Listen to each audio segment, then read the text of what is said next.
Welcome, ladies and gentlemen, to PalmerCityRecords.com. It's 10 Cent Beer Night, the Wednesday night sports show at Palmer City Records, every Wednesday night, 7:30, 9:30 p.m. Eastern Time, here in Akron, Ohio. It is February 17th, and we have two co-hosts with me tonight, not just one. We've got Baseball Bob, as you know, and we got our good old friend, Handy Randy Linscomb. Hey. From the Handy Randy Hey, show. I'm looking around. Where is the 10 cent beer? Oh, I said 10 cent beer, that's why I'm here. 1974. 1974. That's where we got the name for it. And real quick, we want to wish the Browns legend Jim Brown a happy birthday today. And speaking of birthdays, Randy, your mother turned 100 the other day. That's impressive. 100. That's 100 years She old. raised 4 boys. Can you imagine the agony that we put that poor woman through? And she still made it to 100 years. that's I'll impressive. tell you what, I've seen some pictures of her. She's looking good. Yeah, She is? she's healthy. She's got a little bit of Alzheimer's, but God bless her. She's healthy and happy, and that's all we care about, Exactly. 100. So congratulations She's- to your family. Thank you. That's Thank awesome. you. So but on that note too, it's also Michael Jordan's birthday too. 58 years old. 58 years old. And I talked to Seth earlier today, and I thought he was my age. He's a youngster. I heard a story that Michael. They went to Michael and they were asking Michael how the Bulls would do if they played the Lakers in a game. He said, "We'd probably win 3 out of 5." And they said, 3 out of 5. That's pretty good. He says, "How do you get there?" He says, "Well, you got to remember we're all 60 now." That's like the old saying. I heard a story about Bob Fellers. Somebody asked him. He says, "How many? You averaged 9 strikeouts per game during your career, and do you think you could do that now if you was pitching against these hitters today?" He says, "No, I might get 6 or 7. I'm 80 years old." You gotta love the legends there. Bob Feller signed more autographs than any yeah. 12 people. He was an autograph machine. He said that you go to every spring training when it was in Florida and then moved to Goodyear. He was always at every game. Always you could access to the fans. Right. He never refused an autograph to anybody. I mean, anybody walk up to him, he'll sign. And he signed a heck of a lot of them, and probably the greatest right-handed pitcher that ever played the game, man. The only problem is it diminishes the value of his autograph because there's 8 million of them out there. Well, I hate to say this, I had one. I looked up. I got an autographed picture of him. He signed a picture for me, and I think it was worth $8. So, but it's in a frame, sitting at home. So, I have a postcard he autographed. I forget where I got it. Was my grandma got it from her. She there was a family connection with the Cleveland Indians way back in that day. In the 20s, my great grandma used to make their uniforms. We're talking way back. And so she was going through some family photos, and that showed up. She goes, "Seth, I need to show you this." And I looked, and it was a postcard with a picture of Bob Feller and it's signed autograph there. She goes, "I want you to have this." So I have it somewhere. I forget where. But I think I put it with the other cards, but in a safe place where it couldn't get ruined. But that was nice there. Didn't he pitch a no-hitter the first game of the season? first game of the season. And no one will ever beat that record. They can match it, but they can never beat it. Yeah, and the only pitcher to ever do a season opener. Season opener, no-hitter. No-hitter. So he went into it with a perfect ERA. He came out of it with a perfect ERA. Well, here's a question for you guys since we brought that up. Obviously, we know whether we agree with it or not, the Cleveland Indians are going to change their name in a year. The Fellers and the Dobies is on the table, apparently. Do they think they should pull the trigger on that? My opinion, I want the Rockers. I like the Rockers because of Cleveland being a But I Rock just and Roll Hall of thought Fame. specifically because of these two players here. And they both have statues. They both engraved their name in baseball history. Should we name the... Sadly, it's the only franchise that has a Native American emblem that actually is in honor of a Native American. Right. And the other ones, the Redskins, the Chiefs, they're not honoring anybody. The Indians actually did it in honor of a Native American. Louis Sasquatch or something like that. Close. I'm not going to try it. I'm not going to try. I mean, that's the best I can do with it. And they've brought him up too as the name of for the Sox, just to take it part of that name there. Yeah. But with the White Sox and the Red Sox already in the league, that's kind of just. I kind of think the Spiders are going to get it.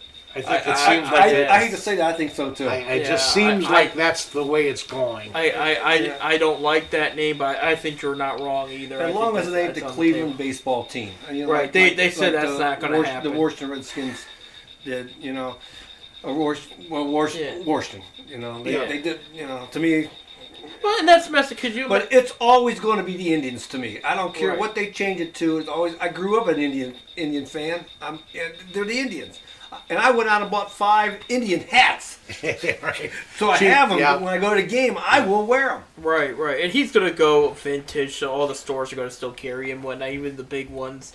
I had a representative of. I'm gonna leave the company name out of it, but there's a famous sports hat company I buy a lot of my hats from, and they said years ago, before it was official, they were going to remove Chief Wahoo. They said there's already a plan to name him Vintage, and they're going to keep reusing and selling because it's going to sell. Supposedly, Sure you can still be able to buy the Indian logo and stuff like the team shop and stuff like Right. that. And it'll probably be a vintage. They'll probably call it a vintage. Yeah. You know, but they're always going to be the tribe to me, the Indians Right. to me. Well, you watch. This will be, in 20 years, the Chiefs will be gone. The Braves will be gone. Just the way that the political correctness has run amok. It's just not going to ever I stop. don't, the Braves, I can't see because Indians, they're the Braves. I mean, they were brave people. Yeah, but you can't do that tomahawk chop thing. That's and the Chiefs do the same thing. Well, and but my concern is after that's done, they're going to move on to that next thing. They're going to say, well, sharks are endangered, so there's the sharks in NHL. I don't follow hockey that well, and they're going to say you shouldn't name it after them, or they'll go. They're going to. We still have people names like the Irish. They're going to go after say, okay, now it's time to remove that. I mean, what We about don't the like Chicago Blackhawks? You know, that's an Indian head. You know, Right. I don't hear nobody. Which was it? They were a tribe, I think. Eastern. Well, we already know Miami changed from the Redskins. Right. I think it was. Is it Eastern Michigan? Changed their name to. There's. I know it, I can't remember. affected. There's a couple. There's a I couple don't know of the Eastern American teams. I know Miami used to be the Redskins, Redskins, and then yeah. they changed to the Red They Hawks. changed Right. the Red Hawks. I know the Indianapolis Indians, the AAA of the Pirates, came out and said they're not changing their name. So you still have teams, and I don't know what Copley High School around here is going to do if they're going to continue Well, to carry remember the we had the Indians' East Orientals. They changed it to the Dragons. Right. name. Right, You know, right. we grew up in this area. Hey, I'm a pirate. I take offense to that. Oh, you're a pirate. Patch and yeah, There you go. thievery and stuff. Yeah, that's what's all wrong right. So anyway, you guys, every Wednesday night, this is the deal. This is Just- the deal. we Talk just about sit there and- local sports and Talk about the Indians, the Browns, the Cavaliers. We do talk about the Cleveland Crunch. Every once in a Yeah, while they're, we bring they're that coming up. back apparently. and- Akron University. Every once in a while, we do mention that team east of us, Kent State. But Yeah. well, speaking of the Zips, since we've got the gear on tonight, they're one half a game out first place in the MAC. They split with Toledo, which Toledo's got a half a game lead on them, and they struggle against Northern Illinois. And Northern Illinois is in the bottom of the league. They've only got like three wins. And they're 1-8 in the conference. And the one win One win. was against the Zips. But every in basketball knows in Yep, the they're NBA 1-7. college level, 1-7, There's- 4-8. no matter what conference you're in, there's always that one good team that struggles against that one bad team. Yeah, it's matchup. It's just that I won't forget. Right now the Cavs aren't playing so well. But they were talking about the team that lost 20 in a row after LeBron left. You can remember that year, and that was also the year that the Knicks got Carmelo Anthony. And they thought they had a chance at the finals. They had Amar Stoudemire, Carmelo Anthony, and I was actually there at the game, Anthony's first game in Cleveland as a Knick. All right, Cavs won 3 out of 4 against that team, that Knicks team. I mean, they smashed them. There was one game they beat them pretty bad, and people were like, I don't get it. This team's talking about finals, but they can't beat the Cavaliers. It's just one of those things. There's always that one bad team that gets that one good team's number. In the past with the Indians, we've seen it where in the early 2000s, Tampa Bay Rays were kind of a low team. And then you had Jim Thome, Vizquel, and all these guys on the Indians. They always struggled against the Tampa Bay Rays for some reason. Yeah. So it happens all over the way around. The Cavaliers have lost 10 in a row now. Right. They're not playing tonight. They were scheduled to play San Antonio, but San Antonio shut down because of COVID-19. They had four And- players, I guess. And they're setting Drummond until they can move him. Correct. He's not going to play. They don't want to make sure he's not going to get injured. And they've decided to go with this Jared Allen. And I guess he and Sexton got into a screaming contest the last game they played against San Francisco. They got in each other's face. And I've got to believe it's probably because of Sexton's defensive lapses. The guy scores, been. he gets down the court, but the problem with him and Garland is both of them are rather on the small side for guards, Right. and they see lack the defense capabilities that they don't match up very well against these big guards. And I've got to believe Allen, was like, dude, you have to play defense. There's Right. more to the game. You got to play defense. They came out and said that the media kind of overreacted. They said we'd go to war with each other. It's just there's frustration. They feel they've lost 20 games in a row. You're saying 10, which Yeah. you're right, but they feel they've lost 20. And they just said there was just frustration and some words were said, but they worked it out in the locker room. It's all good. But But it looked like when the season started, it looks like, hey, this time might be a playoff team. right, But now that's out the window, and they didn't give a whole lot for Drummond. Drummond, it was from Detroit Right. wanted to get rid of that big salary, and they only gave Detroit a second round pick, so they don't have to get a lot back for him, but it would be nice to get a good player. Right. One big tall guard maybe or somebody to help him out a little bit instead of just giving him away. But Right. chances are they're just going to dump that $30 million. exactly. What I think is, like you were mentioning, they were playing so well at first, and all of a sudden now they're not playing well. And I think part of it is because, well, actually, no, I think the reason, this is not part, I think the big reason it is those two trades they did. And they were necessary at the time. Like, they didn't expect, they knew they were in the mix for the James Harden talks, not to get James Harden, but to be the other team. Harden wanted out right there and then, so they came up and said, okay, we have this deal to make it happen, and Cavs can get Jared Allen. So, of course, they're going to take that deal.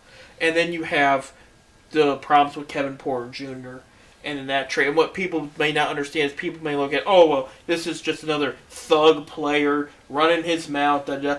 Porter was not like that in the locker room and on the court. He was a team player. The players loved playing with him. Everybody liked him on a personal level, but he had some demons outside the game that affected him in his personal life, that affected the Cavs organization. It affected more the coaching staff and the front office than it did the players.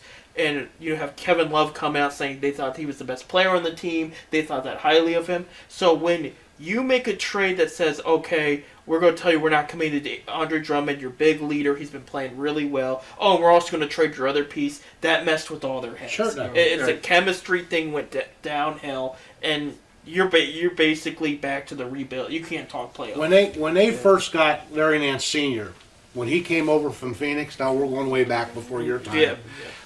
That team was playing very well at the time, Right. but they knew they needed another piece to the Right. puzzle. They bought Larry Nance Sr. in, and the team took a tailspin for a while until the chemistry. Right. They got some practices together. It's difficult to practice in the middle of the season. Right. You're going all the time, and to be able to get accustomed and find the chemistry and get used to how he plays and how he passes and how he defends.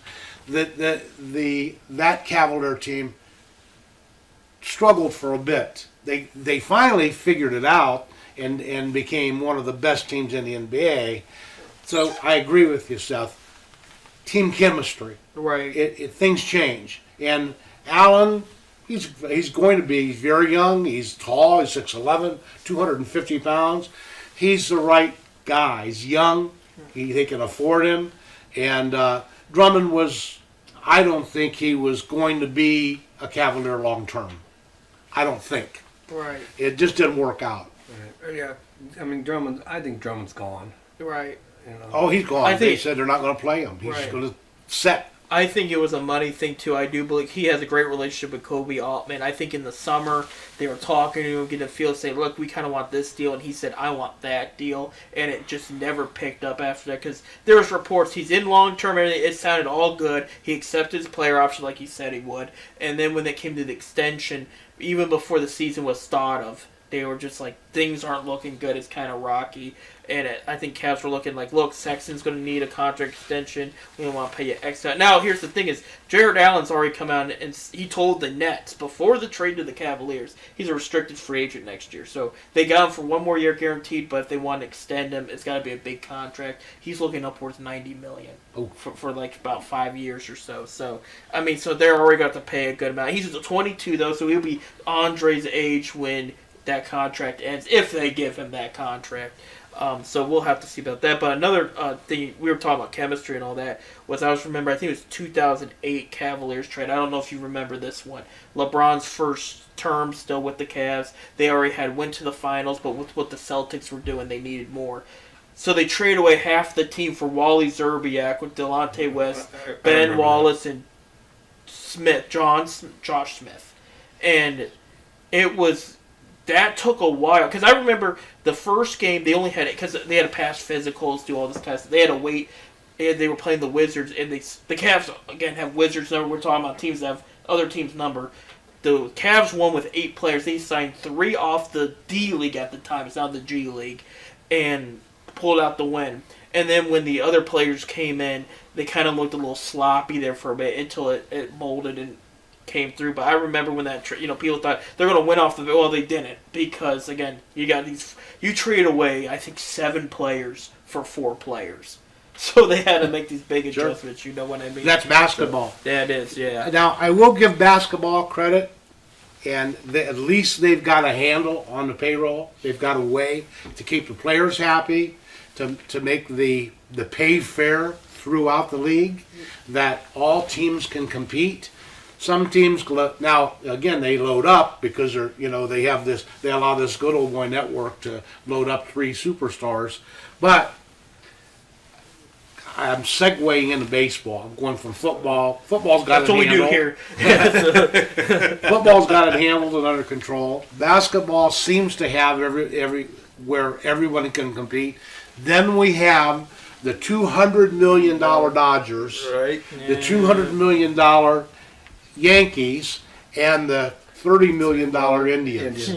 It says that something needs to change, ought to change. It's got to change. But the problem is I don't see that there's anything on the horizon that's going to allow that to happen, because it seems like the hierarchy of major leagues and the big time owners don't want to do anything about it. Not in baseball. No, and I think Not that's in partially why Rob Manfred was, my opinion, picked as the executive, because he's not a baseball guy, he's a business guy, he's an owner's friend, not a player's friend.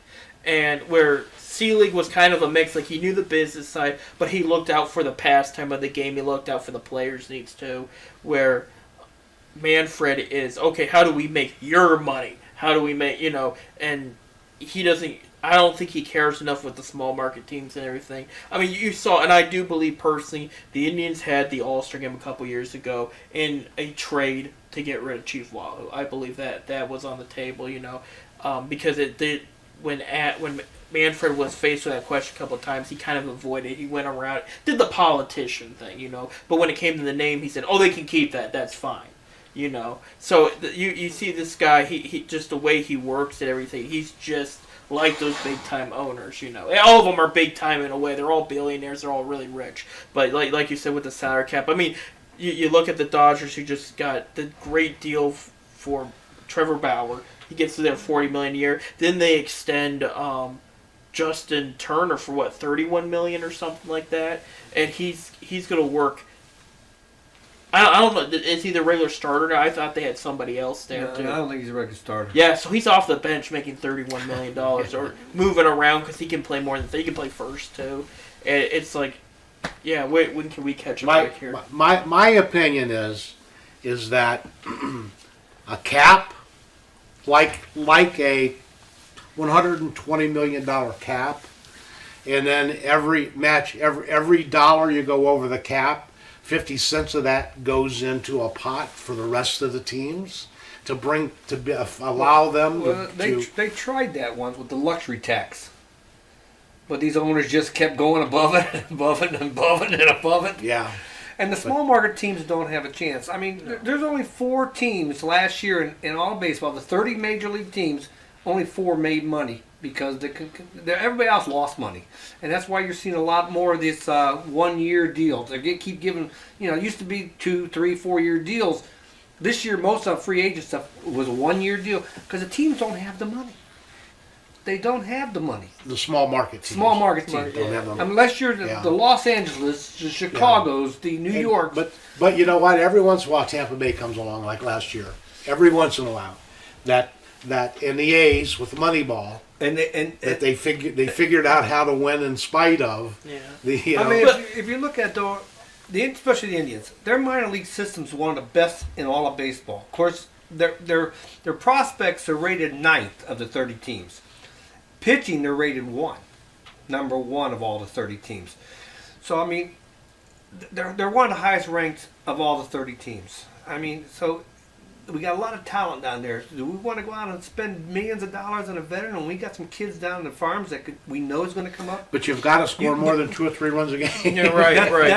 That's where they're because the pitching, their pitching's the best in baseball. Right.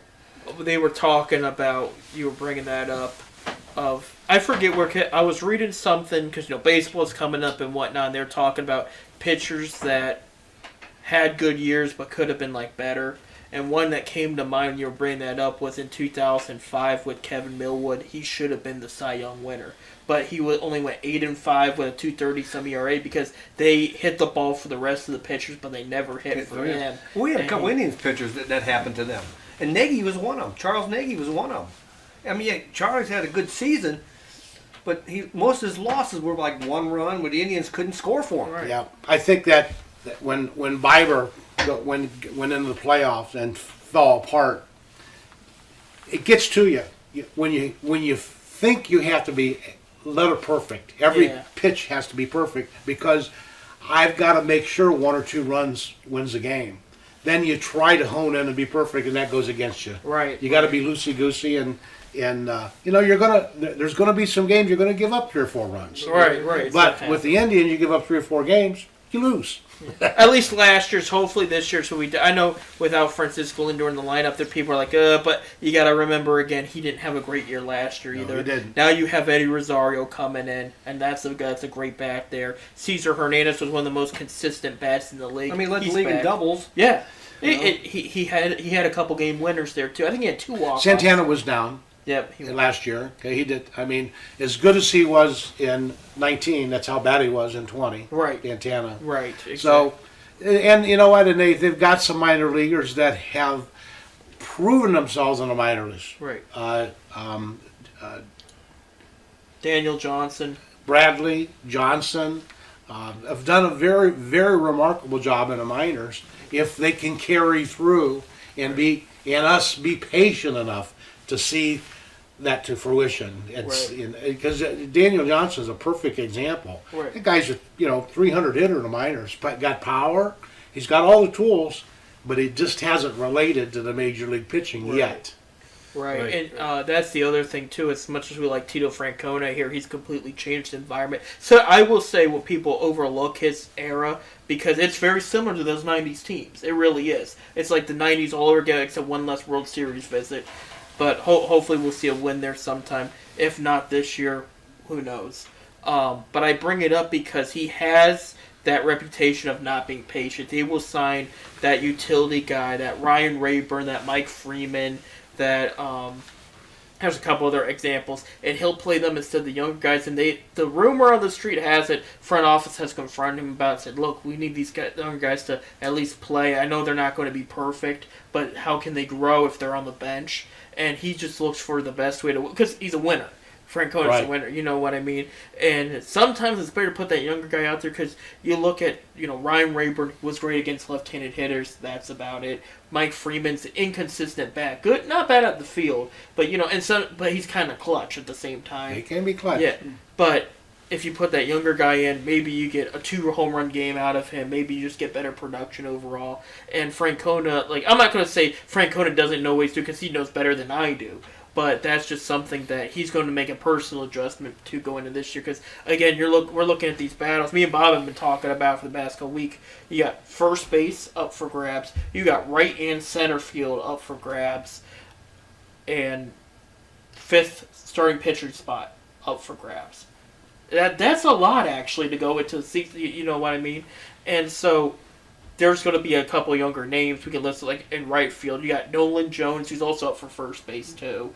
Daniel Johnson. There's another guy that's done it in the minors, Nolan Jones. He's young. Yeah. He's got all the tools. But then again, it will relate in the major leagues. He can't play third base. Right, First off, we've got a third baseman. We don't have to. We put have him the there. best third baseman in the league. Yeah, we don't have to put him at third base. Thank Right. goodness. At least yet. Now, here's another thing.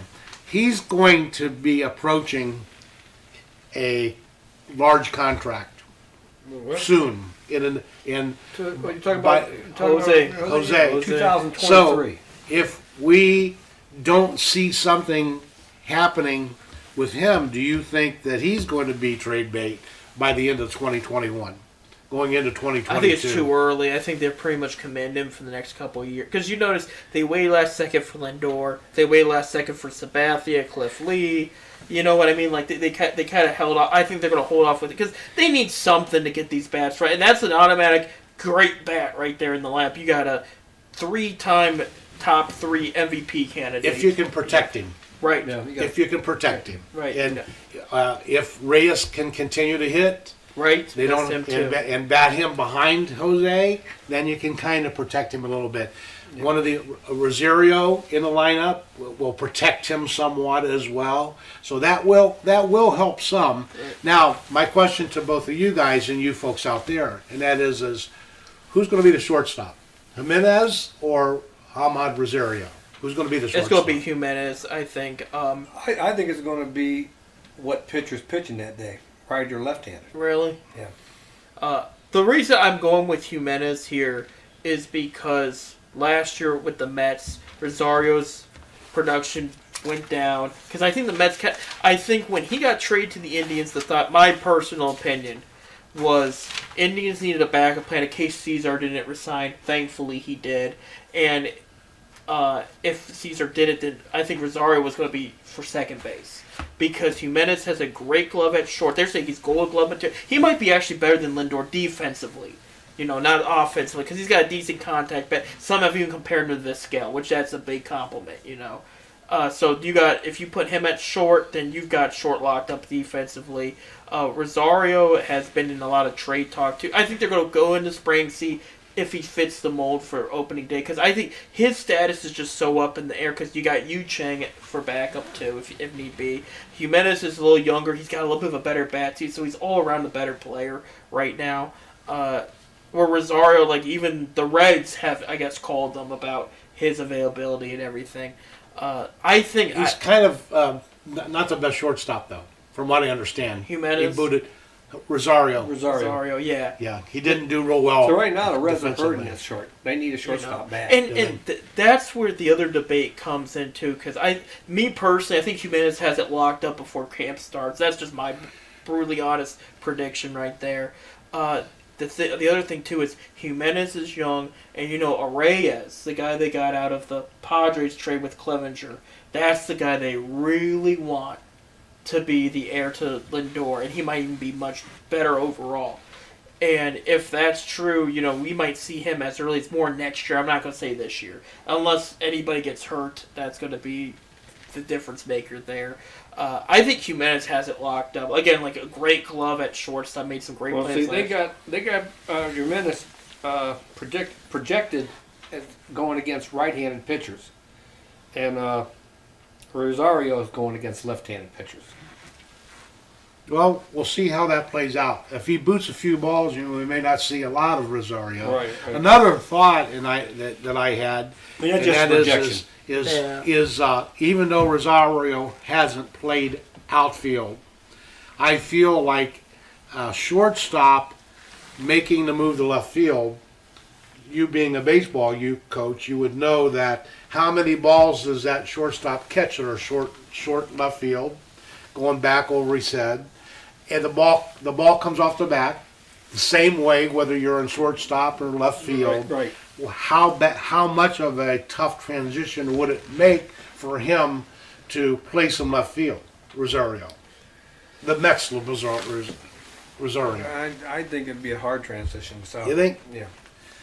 I think it's easier for an infielder to transition to the outfield. An outfielder to the infield, no.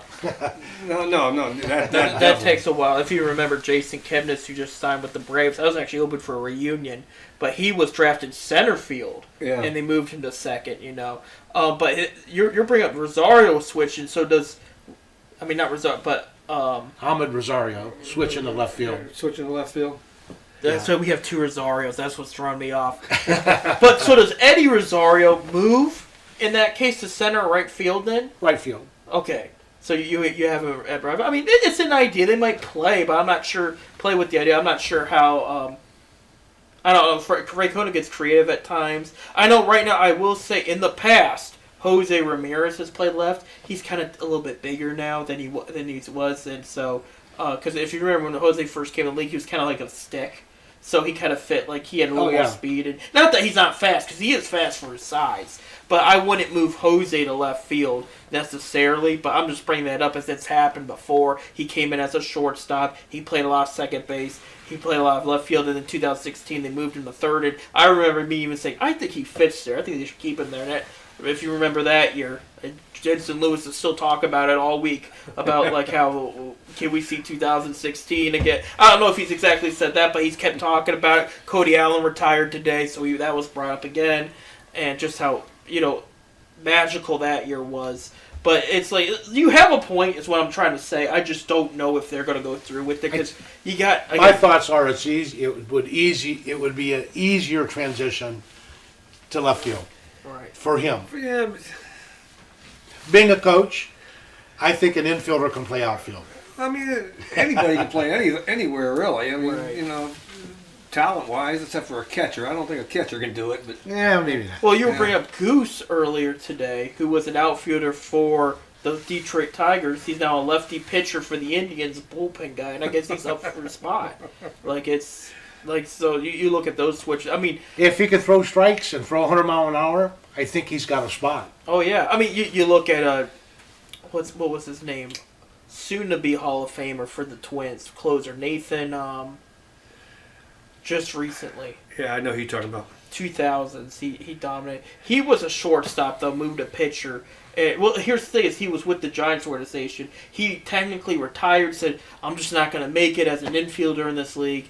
And the Giants called him at his grocery store job and said, Well, I can see a lot of the infielders making his pitchers. "Right." But Because if you ever notice, Shortstops. yeah, you ever notice Third when baseman. they bring in a position player to pitch, it's always from the infield Yeah, because their arms. their arms. Their arm They got strength. cannons. If you're playing shortstop in the majors, you got a cannon. So I can see that happening.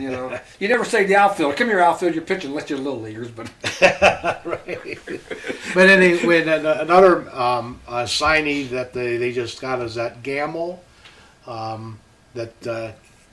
Outfielder. invited, an outfielder. outfielder, yeah. He had 2017. He had a big year. Hit like 270. Not a lot of pop, but Right. He drove in some runs. drove in some runs. And another possibility, maybe that works against, as you mentioned, Tito might want to play someone like him You're right. rather than Johnson. Well, and another guy we forgot to bring him up is Billy Hamilton, the former Right. Reds guy. He's now in the Right. mix for center I fielder. mean, not much of a bat, but man, he's got some speed. He can speed it. He gets the ball. He covers a lot of ground in that outfield. Look back into last season, especially the Yankees playoff game, having great defense at center field made the big difference, and what I mean by that is we didn't have it. So Well, having it makes a bit, makes. He hit better than Allen, maybe. Allen just never made it. It's great speed, good outfielder, but Of never. course, last season Mikado really didn't have a great year at the bat. Right. The year before he did. Yeah. But So Hamilton, with the new rules that extra innings, put a runner at second base. You got the perfect guy for that. Right. Secondly, if you're playing little ball and you're generating runs, which the Indians are likely to be doing this year, you get somebody on late in the game, 7th, 8th inning.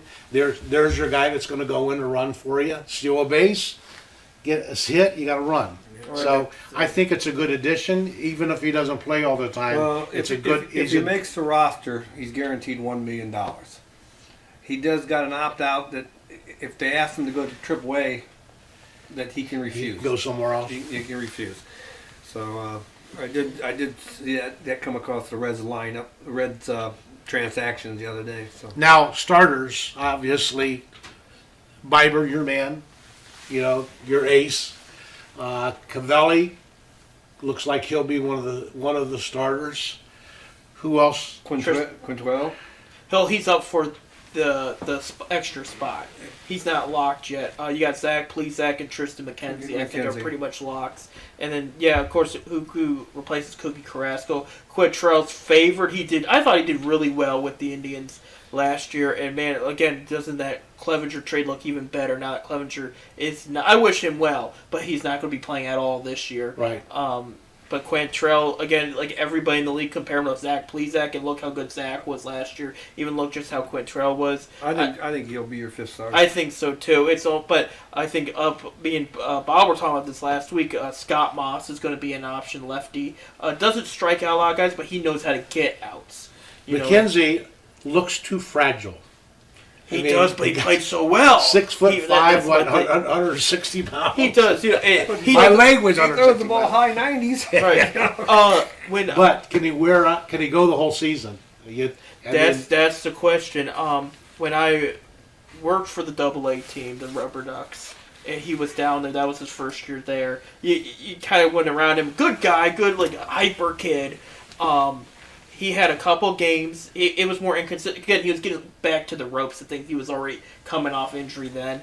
And a couple games he was not great. And there was 2 home games he didn't give up a hit till the 7th inning. And he had about 9 strikeouts at least. So and you look at what he did last year. I think you play him because you have him. That's kind of the attitude there. Yes, he look fragile, but it's look, while he's playing good, you take what you can get. Hey, and you know what? He's only going to get bigger and stronger. Right. And he may have over the offseason. We don't know. Right. He may the trainer told Bush from the side, said, "Hey, look, here's a thing of protein. Have a lot of it," or something like that. You know what I mean? The Indians did sign another kid in that Blake Parker. Yes, that's for relief. For relief pitcher, yeah. And a lot of people predict he's going to make the lineup opening day. He was 3-0 last year Roster, with Philadelphia with a 2.81 earned run average as a reliever coming out of the pen.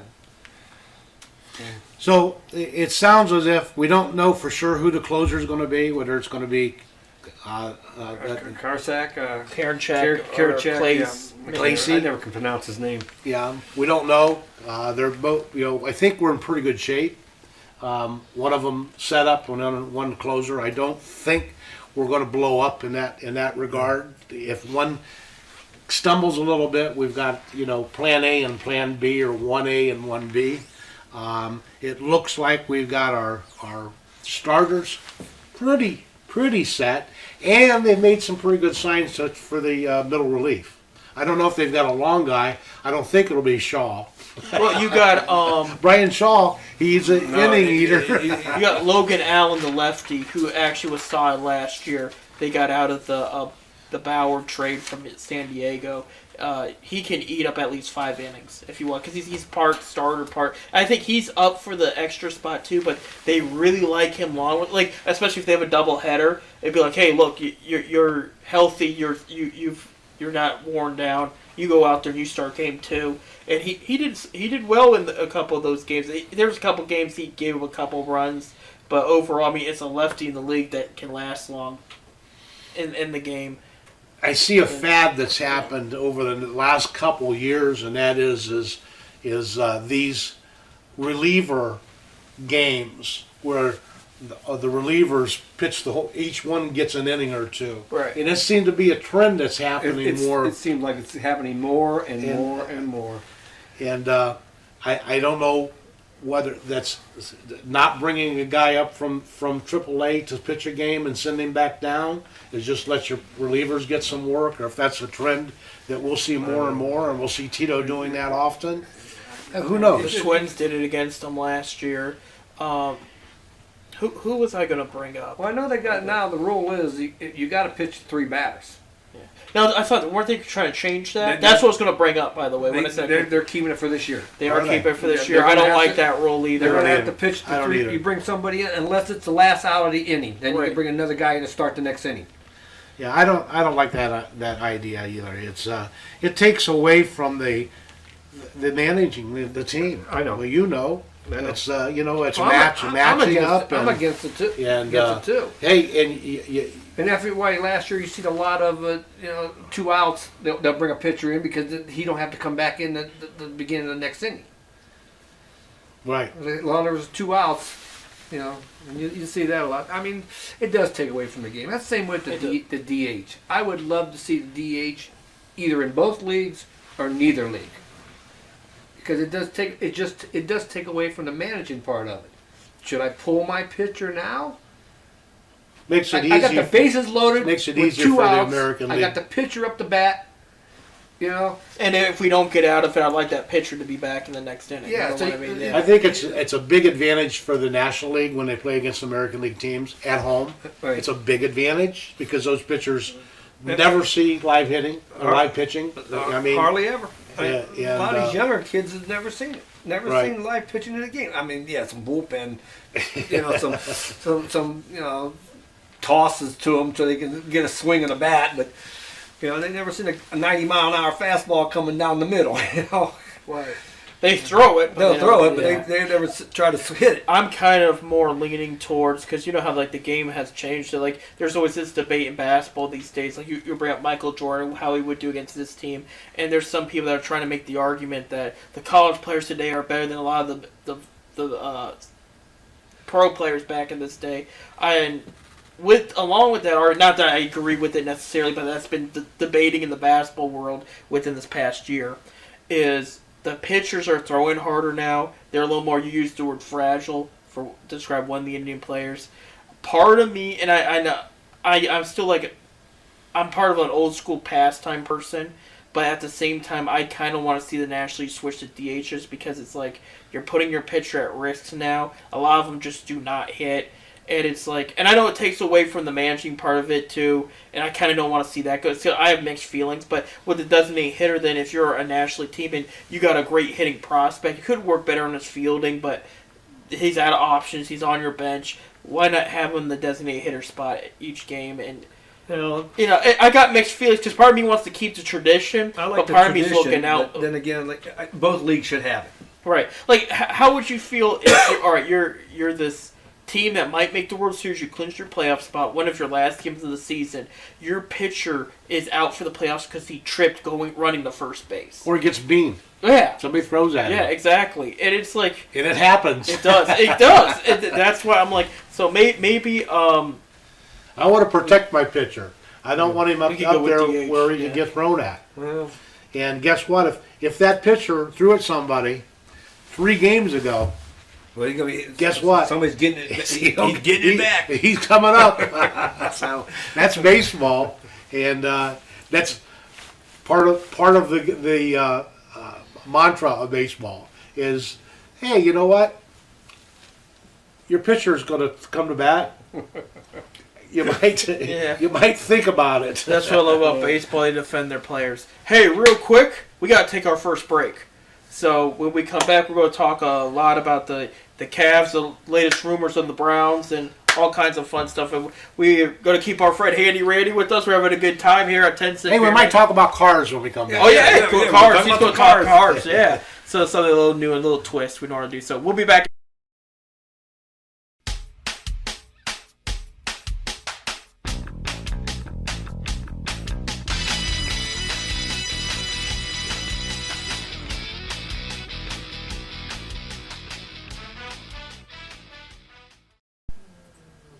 All right, we're back at 10 Cent Beer Night tonight here at PalmerCityRecords.com in Akron, Ohio. I'm Seth. I'm Bob. Randy, And it's Randy. It's Handy Randy sitting here. Before we let Handy Randy take away, start talking about cars and all kinds of stuff we usually don't talk about here that we need to, let's address some other things. We talked some Indians. We've talked some Cavs.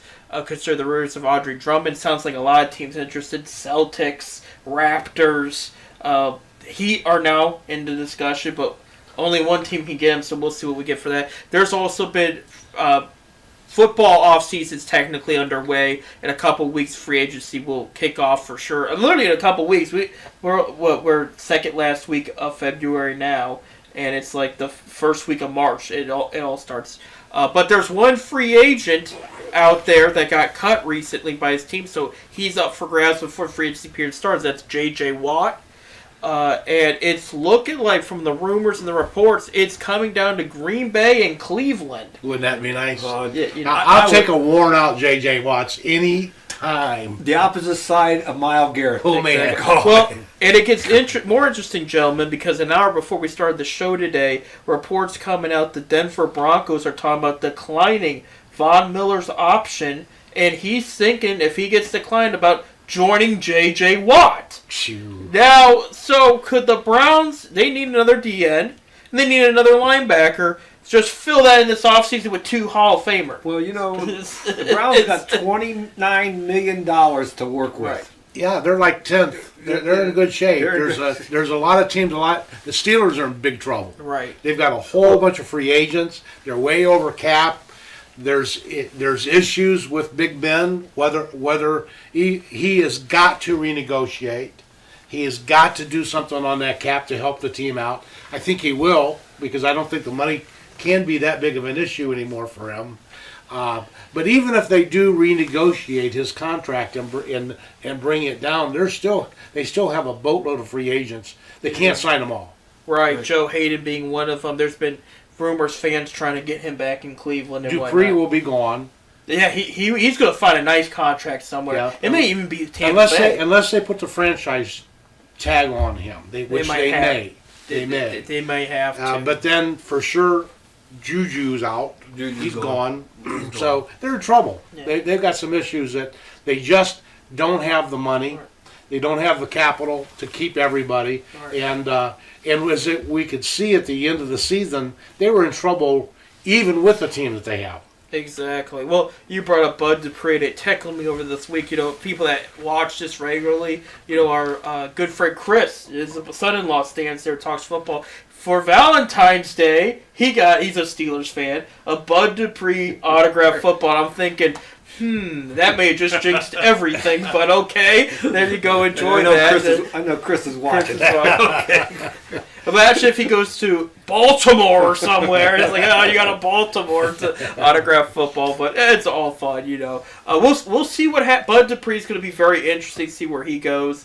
As far as maybe people are wondering this whole J.J. Watt thing pans out, people have made reference to, there was a show called New Girl. I think it's off now. It was on Fox. J.J. Watt was a special guest on an episode, and I never watched New Girl, but he's reaching down for something in the episode, and it's actually, there was a box full of football stuff, and it's a Browns helmet on the top. He's reaching for this. It's always been the destiny of J.J. Watt somewhere. And I'm sure Joe Thomas secretly is talking to him, a kid from Wisconsin, And if anybody, Browns fans out there, are worried about, well, he is from Green Bay. Green Bay's a good team. Green Bay's cap's worse than Pittsburgh's. It's theirs is a mess right now. So, and if they want to keep Aaron Rodgers, and they need more weapons for Rodgers, they want to keep it. Now they do need defense too. Don't get me wrong. They have picks though. This is a great defensive draft. Browns might edge them out in this. And I know Andrew Berry jumped right on him, and they were one of the first teams to talk to him. I know Titans have been talked, but Titans again, cap's kind of iffy, and they already made a large commitment to Clowney, who the Browns almost got last year, but the Browns, when it came out, they were going to sign and trade him to New Orleans for a second-round pick, so he wasn't going to stay anyway. But if Watt signs here, they're not trading him. I'm pretty sure about that. That's and if how they could get, if they could get a year or two out of him, God bless him. Right. It'll be great. And that's what they if him and let's just say the dream scenario, if Von Miller shows up too, we're talking 2 years, I think tops, maybe 3. Yeah. Maybe 3, but they need, both of them are getting near the end of their careers. Right. Both of them. But- and JJ has been injured. You have to face Yeah. it. He hasn't been healthy, but I will still take a banged up JJ Watt I would. over about anybody else out there. you gotta remember too. You have Miles on the other side. That takes pressure off of JJ. One of them's gonna get less pressure because you Yeah. can't guard both of them perfectly Right. unless you got. Well, the Browns' offensive line. I'm just being honest with you. Think about it. If you have Conklin and then you have I'm always forgetting his name. The rookie left tackle we got this past year. Willis. Willis. Thank you. I don't know why I forget his name. Jedrick Willis. They were the only ones that could stop guys. Actually, the story was against Houston. You know, the Browns played Houston this year. They won. J.J. Watt went up against Willis first because he thought, rookie, I can take him on. He switched a couple plays later after because he's like, I can't get around this guy. So that says something right Yes, there. it Now, does. now he doesn't have to go up against him. Yeah. But it's Our line is Right. very solid. Right. And I don't see that it's going to change anything other than getting better next year and adding depth to that That's what offensive they need. line that we have. And yeah, there's some key pieces. We got to get a couple kids healthy. We got to get Greedy Williams healthy. We've got to get Del Pitt, the safety, Yes. get him healthy. Get Ward where he can play a whole season. All of a sudden, those 3 key players and a linebacker. oh I yeah, still need feel linebacker. you need to sign. Was it Phillips? You need to re-sign. Taki ended up playing more than Wilson. Right. Wilson ended up being Well, those second guys are under string. contract. They're still under the rookie Right. contract. But so my they're point good. is another good linebacker. Get those 2 kids healthy.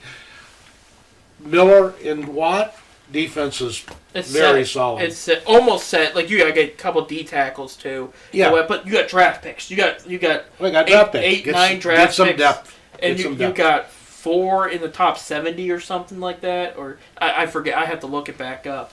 Yes. I don't Like, know or that top they're going to 90. sign Higgins. That one's up for. I mean, because there's been rumors they'll upgrade for it. Like they're waiting. They could sign 3 big free agents going into this up, and for short-term deals. Because you think about it, like you look at their contract situation. They're like, should the Browns be blowing the money right now? Yes. With what you have, add to it. And right now, if you accept Baker and Ward's 5th-year options, you don't have to sign another long-term extension for a couple years. Right. So you take those couple years to guarantee contracts with guys that are going to show up, proven they've shown up, and make this team even better. You know, go And- better than what you did last year. And Last year was great. keeping Baker and letting him develop. He's Right. still going to be reasonably cheap for a couple more years. Right. That affords the team to keep money, not Right. being in the Pittsburgh situation. Right. It affords the team not to be that situation for another 2 or 3 years.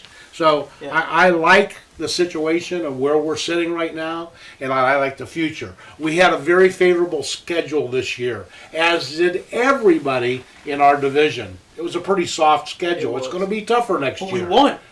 We We usually won. don't win those games. We won. We don't. Right. So, but that's the But big. everybody in the division had that softer schedule, and basically Baltimore, Cleveland, and Pittsburgh took advantage of that Right. softer schedule. It'll be tougher. Honestly, I believe Pittsburgh's going to struggle next year. Honestly They do. believe that they're going to struggle. It's going to be tough for them next year. They can't sign everybody. It's a good organization. The system works. We know that. It's worked for 30 years. I don't see that the system's going to change and fall apart. However, it just looks like they're going to, by what happened at the end of the season and with the free agents and the money situation, it's going to be tough for them to compete. It really is. It And the Bengals are only going to get better. Right, they are. Well, And they did pretty good. I mean, considering Burrows went down, down Right. halfway through the season. Baltimore's going to be Baltimore. Baltimore's going to be Baltimore. yeah, exactly. But Baltimore's been walking away with some great drafts. Pittsburgh's been walking away with some I iffy know drafts. but- Baltimore's possibly losing Willie Snead or Snead, Snead. Snead. Well, wide receiver. you know who I think. He's a free agent. I mean, You know who I think they're getting though? Juju Smith-Schuster. Watch it happen. That's Yeah. my early prediction. As The far one as thing about the Juju's Ratbirds, going to though, Baltimore. One thing about the Ratbirds, though, is their quarterback is one scramble away from their season is over. Right. Because their offense I is thought it was- so one-dimensional. I thought I thought it was over in Cleveland on Monday night when he went out. I went, they got him. I said, now we got to win, and then they didn't pull it off, and then he came back and beat us. Yeah. But no, Lamar. I mean, he's one scramble away from that whole team going to pot, because that's it. He goes, that team goes. It is that they're relying a lot on him. Their receivers didn't develop as much well because unfortunately he didn't pass as well as they thought he would this year. I do like J.K. Dobbins there. Once they picked him, I knew he was going to fit. And then now their right tackle wants to leave for a left tackle and more money. So now they're going to look to trade him. That's a big loss. I mean, he's very good. Yeah. He's one of the best in the league. And you're looking at Baltimore's going to have to work out some kinks. Now, unfortunately for people like us that don't like them, they are very good at drafting. That's why they're still in the mix. Defensively, they draft well. Where I would say, like Browns, they've been hitting on some playmakers, but not every pick's been a hit, and they need to change that. Now, does Ozzie Newsome still have anything to do No, with that? he retired. Did he retire? Who? Ozzie Newsome. He was their general manager for Right. for a long time. He was magic, that's for sure. Yeah, he was very good. He retired there, but that's when you look at the past Pittsburgh drafts, the first, second round pick they might hit, and they used to hit underneath that, and they haven't been, and that's what's been costing them now. Where we're used to seeing them pick an Antonio Brown or somebody there at those late rounds, they're not hitting those picks, and now they're just releasing those players, and now you don't have a future plan in those positions. Now you get what they have there. The Bengals. Great offense. I think the run game needs to a little bit changed up a bit more. Get more O-line protector correct, but they need an overload on defense. Like we're talking about, at least we have Myles Garrett, Denzel Ward, a couple of those names there. They really don't have. I mean, they have one cornerback who's really good in this league. Other than that, Dunlap's going to leave. Let's see, Pac-Man got in trouble again. Oh yeah, He was in another bar fight. He can't stay out of trouble. Right. Some things don't change. He was good for a while. Pac-Man Jones. But yeah, the Bengals, they need some more work, but they're coming. Burrow was a heck of a pick, and I will say, I don't know what the Steelers will do as far as the future of their quarterback position. I mean, long term, I'm not just talking next year, but 3 of the top 10 star quarterbacks in the next 7-10 years are in the AFC North right now. A lot of changes in quarterback next year. You'll see. Yeah. We went down the list of quarterbacks in the NFL and teams in the NFL, and as many as 16 changes at quarterback for the next coming year. If you go down the list and look at teams, some of them are solid, obviously. You look at the Baltimores and the Steelers, and you're going to say, they're pretty stable, but there's San Francisco's liable to change. Chicago's liable to change. Chicago will change. The Jets liable to change. New Orleans is changing. I mean, Breeze retired. There's going to be a whole different look as far as quarterbacks. The Colts trying to get Wentz from Philadelphia. That means Philadelphia may make a change or going to make a change. No, well, Hurts will be their quarterback probably going forward. Maybe. New coach, right. Different So, situation.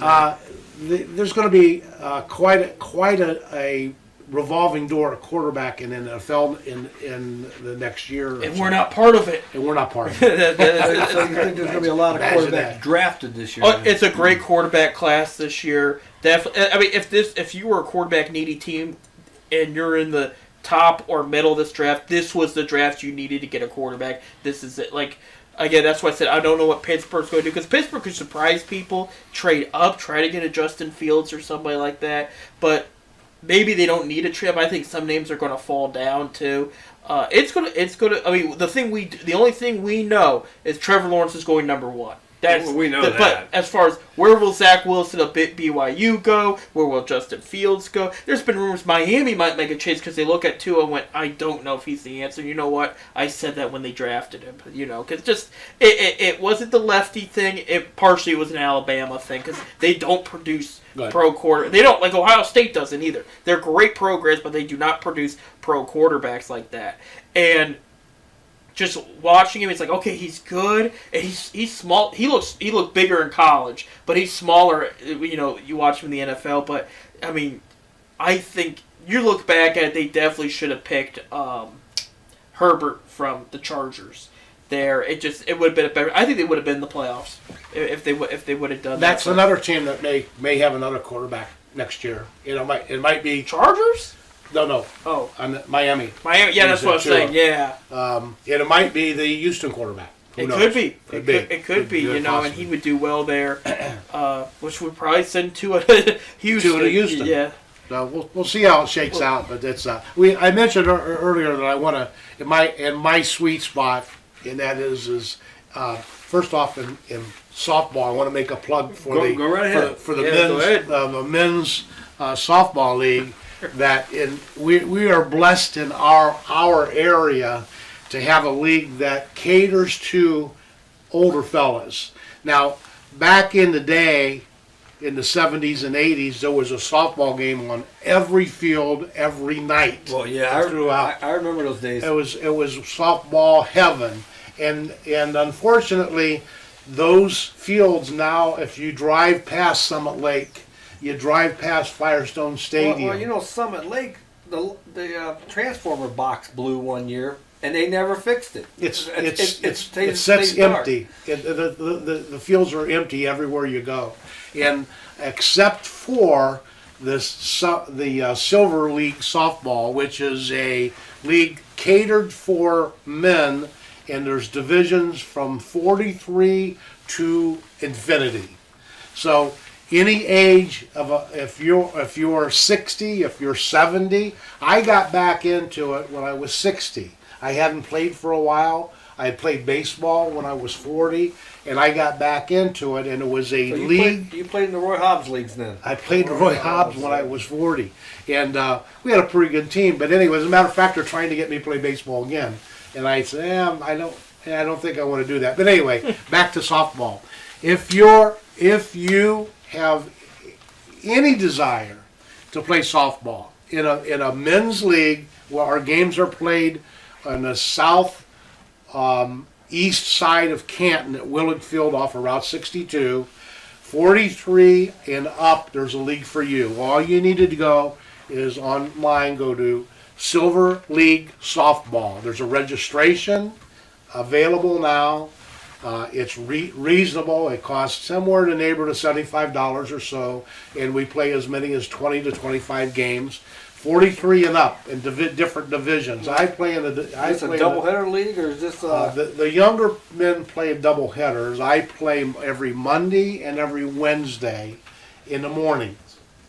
I play in a league that's 60 and above, and I play in a league that's 70 above. And you can drop down and play. So so I can drop down to the 40 class? if you wanted to, you could compete against the 43-year-olds if you wanted to. Yeah. I don't want any part of that myself. But it's called Silver League Softball. It's a website called Silver League Softball. The registration's online. The league rules are online. And we make it easy for anybody. If you can't run anymore, if you can make it to first base, we'll get a sub runner for you in the older divisions. And I don't have to run if I don't want to. If I get to first base, I get me a. But you got to get to first base first. You got to get to first base stuff. I don't know if I can get down the line. Again, Silver League Softball. It's a lot of fun. It's a lot of camaraderie, and it's still there available for you silver-haired fellas. Well, I'm not there yet. Okay, I'm not there yet. So it's silverleaguesoftball.com. Yes, Silver League Softball, and online, and the registration is there. So take a look at it. Registration is open. Our league starts in May, the first week of May, and we play all the way through August or so. You get 20, 25 games or more. So But we're talking about the old times. I remember going down to watch a lot of softball at old Firestone Stadium. Now, and of course, that's where the Akron Softball Hall of Fame is, at Firestone Correct. Stadium. I've Correct. been in there a couple times and seen that. and there's a lot of those Hall of Famers that still participate in our league. In the league. Whether they're playing or umpiring, they're still there, and more and more every year. Hey, I want to. Let's talk about your car thing. Let's do the car thing. Let's do the car. And And speaking of car things, on this date, 19, I forget what it is, Richard Petty won his second back-to-back Daytona 500. That's That right, was- that's coming up, isn't that? That's today. That That's today. No, the the, Daytona 500. I mean, it was last. That was it was last Sunday. week. who won It was it? Sunday. A guy McDowell, Nick Dow. Yeah, see, I quit paying attention when all the cool people. and there was a caution. They put him in the front, and he was able to hold off, and he was able to win. When Petty ran, it was a stock car, and again they were true stock They were still cars, yeah. and it drove people into the dealers. If you 1974. if you won the race on Sunday, people went to the dealerships on money to buy those kind of cars, and you could buy that car because it was stock cars, and it started way back in the 40s. The moonshining. And you mentioned moonshine, and I'll tell you what, there was a direct connection to those good old boys that raced down in the southeast and moonshine. And then when they were not racing, they had hot cars and they were running away from the feds. Fed cop with loaded down with moonshine. There was original rednecks. You maybe have heard the product named Edelbrock, a very famous product when it comes to performance cars, Edelbrock manifolds. Well, I talked to Vic Edelbrock, and the owner of Edelbrock Manifolds at Summit Racing some years ago, and his dad had a shop in Southern California, and was making and adapting manifolds for the flathead Ford V8 for the racetracks in Southern California, and there was a lot of racing in the early 50s in Southern California, which was one of a hotbed for drag strips in Southern California. Right. He was contacted by some good old boys in the southeast. They wanted this contraption he was making to be able to convert a flathead Ford carburetor from a single two barrel to two barrels. They wanted that manifold, and he was more than happy to make those manifolds and ship them to those guys in the southeast. What he didn't know is these were moonshiner cars. Ooh. And they were being, what they want to do is put this flathead Ford that they would outrun the police cars, who had no chance to stay up with those flathead V8s because they were all running 6 cylinders or straight 8s. That's what they had back then. And that was the beginning of Edelbrock manifolds. And then, of course, it became huge.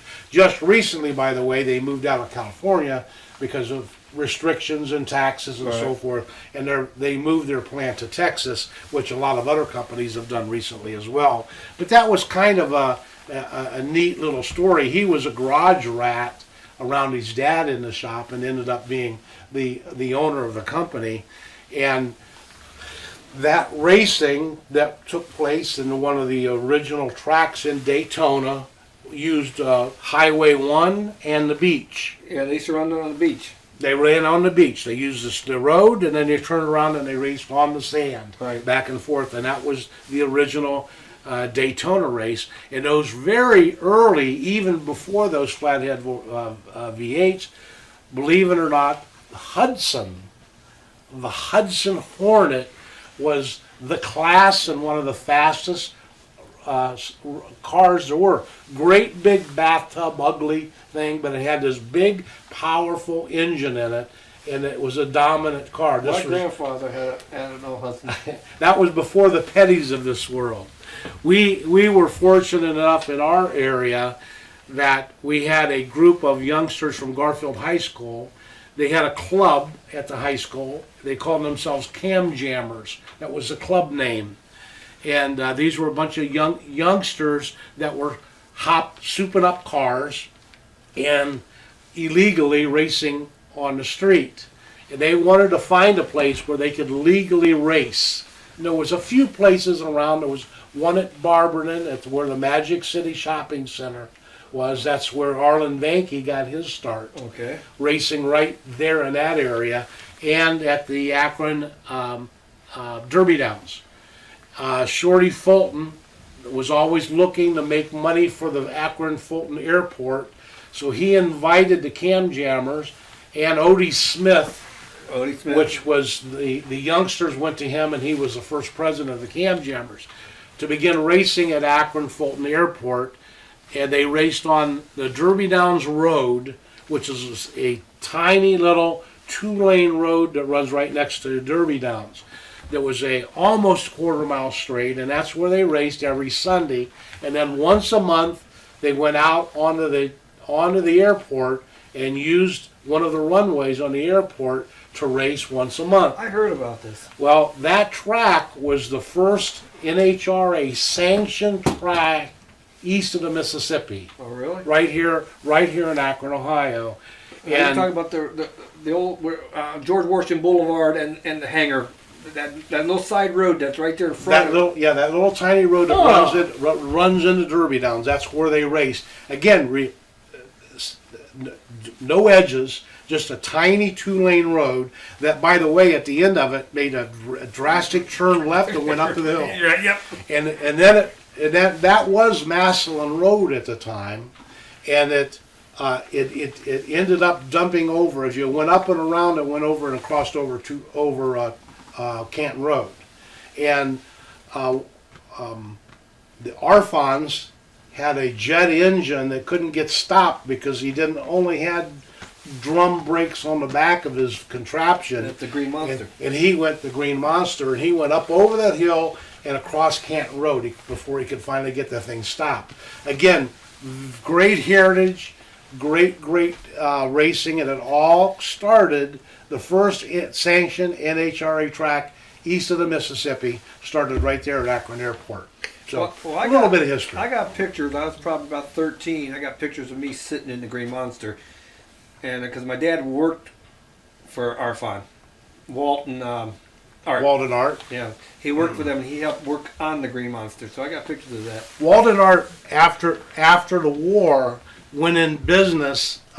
They were buying surplus. They had a grits mill in a farm, and they were buying surplus airplane parts and engines. As a matter of fact, Walt was a daredevil pilot.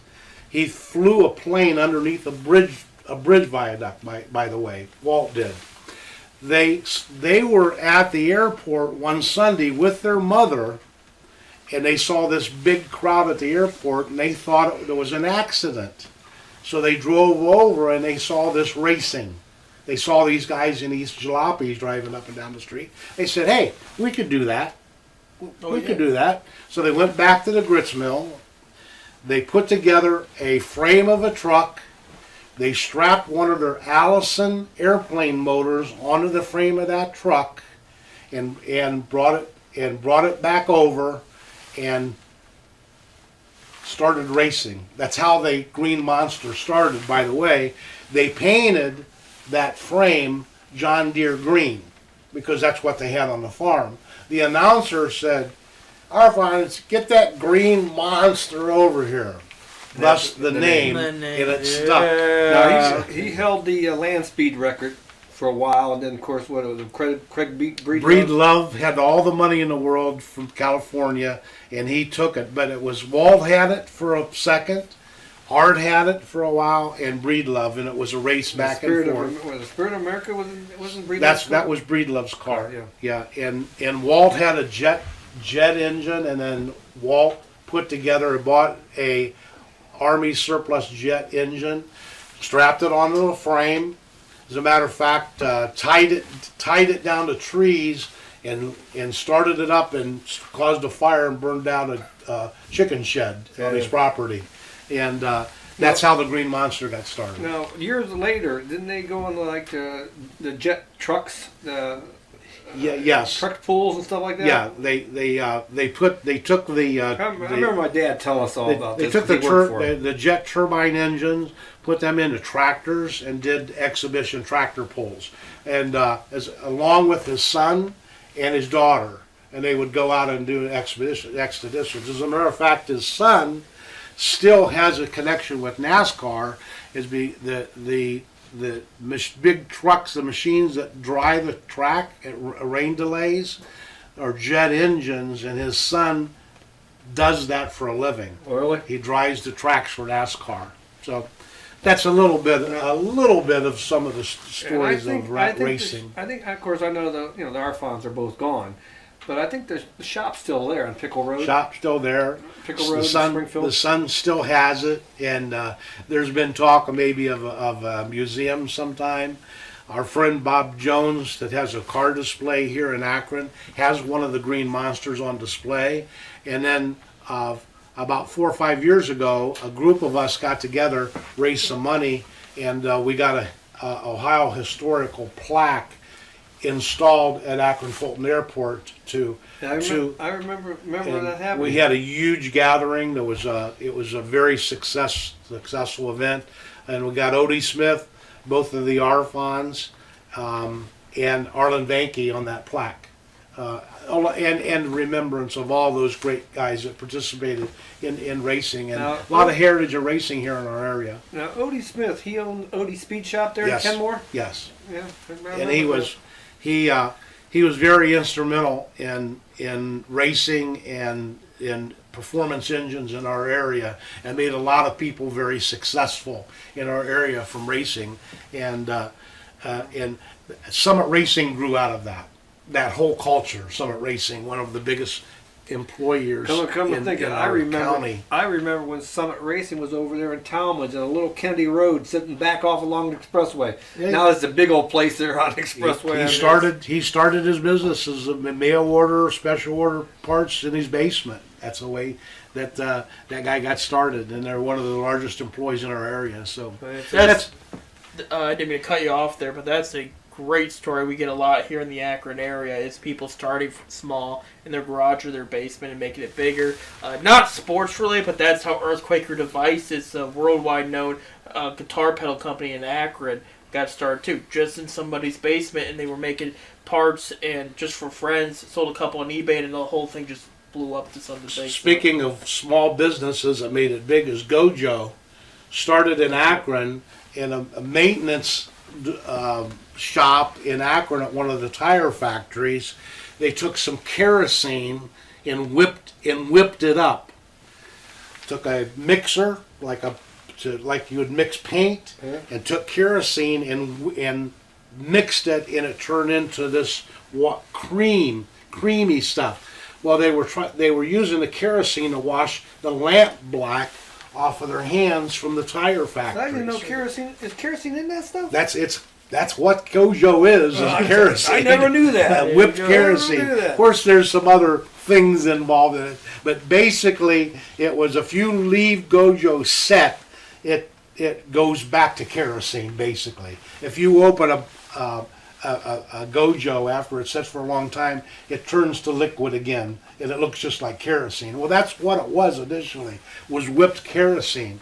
And now, of course, because of the pandemic, the Gojo's nice, but the Perel is in such large demand they can't keep up with it. But a perfect example of a small little thing that developed in the maintenance shop, and because of the rubber factories before Summit Racing. If you needed a part for your race car, you had to make it, because they weren't. If you needed an adapter for carburetor, you had to make it. So it was made in the small machine shops around town that were associated with the rubber shop. So there's a lot of stories that I could spend the next week telling you about all of them. I mean, But we'll get back to those regular sports here. There's a lot of history in Akron. And look, racing is a sport, and it's big here. It was big here in Akron. Big It here. was. Yeah, it was. We had a lot of little local stock car tracks around. Of course, we had Barberton Well, Speedway. one of the earlier ones was in Salem, Ohio. and Quaker City. Quaker was City? there. Dragway 42. That's where my dad raced a lot, was Quaker City. Magnolia. There was a track in Youngstown. Oh, There you was had a lot of them. You had a around here. little dirt track in Canton Speedway, which was in Waco. Waco down there. There you go. We went there when we were kids. I remember that. I still think there should be a NASCAR track sometime in Akron, but that's just me. We got to go to our second break. I appreciate all this information. This is all kinds of fun stuff about racing and whatnot. We'll talk about that and more in our last half hour of the show tonight. Thank you guys for watching. We'll be back in 5 minutes here at PolymerCityRecords.com.